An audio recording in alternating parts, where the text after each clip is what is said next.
Okay, so today, Daily Tanya, we're learning Parakut Biz. We're continuing Parakut Biz. We're learning about the Benoni. So we learned that the Benoni has evil inside of him, but the evil isn't strong enough to take full control over the garments of the soul, thought, speech, and action. In other words, he has desires to evil. He will be drawn to want to do evil, but he won't actually follow through with it. He'll push those thoughts away, and he'll only do good in thought, speech, and action. Thought meaning he won't consciously think about doing bad thoughts, doing bad things, but thoughts will come to him, and he'll right away push them away. That's how it works with the Benoni. And he won't speak anything bad, and he won't do anything bad. So how does that work exactly? So today we learn how that works exactly. So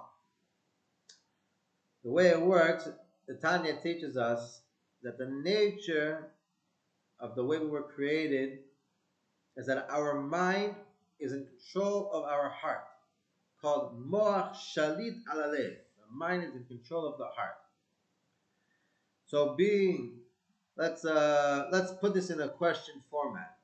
Tanya doesn't ask this question, but I think it'll be easier to explain if we put it in a question format. So like this. So we said that a Rasha is mostly evil and a tzaddik is mostly good. So the Benoni is half and half, right? So what makes it that by the Benoni he wouldn't sometimes do averos and sometimes do mitzvahs? If he's half and half, so he should sometimes do averos, sometimes do mitzvahs. How is it that he only does mitzvahs? So the reason for that is because the brain, which is actually the source of the godly soul, which by a Benoni is intact. It's not overcome by the animal soul. The brain is in control of the heart, which is the source of the animal soul. And it says in the pasuk that the same way I see the difference, the benefit of the light from the darkness, so too is there a benefit of the wisdom over foolishness.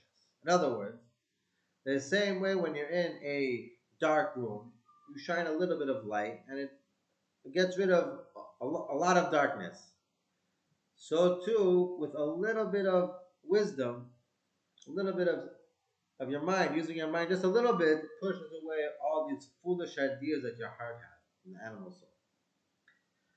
So it's true, you could say in numbers, the animal soul is just as strong as the godly soul, but there's a benefit to the godly soul that's in the brain that it can very easily push away the foolishness from the animal soul, and thereby making it that a person will do mitzvahs all the time and not do any of theirs. That is how we are in our nature. So how is it that we do averos? Well, first of all, we mentioned how the animal soul gets into the brain when it comes to a shaim and messes up with his brain. But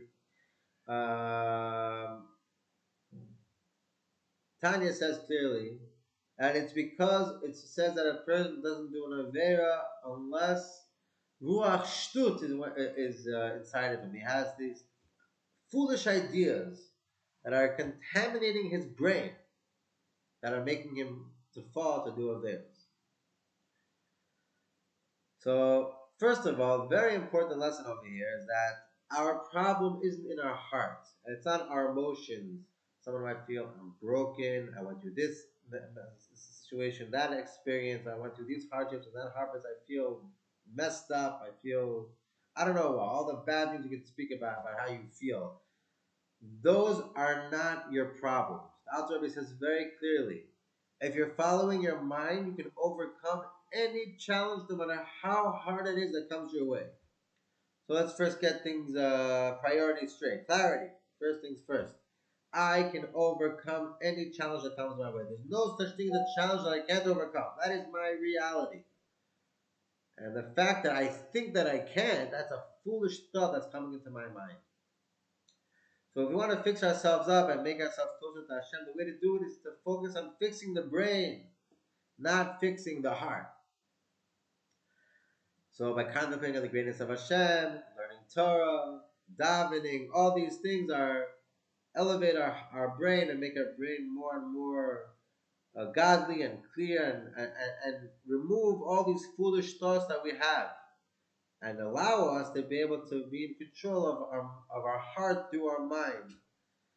And with that, Bezrat Hashem, we will overcome the Yetzer Hara, overcome the animal soul, and remove the evil from the animal soul completely in front of us. Mashiach will come. Techef umiyad.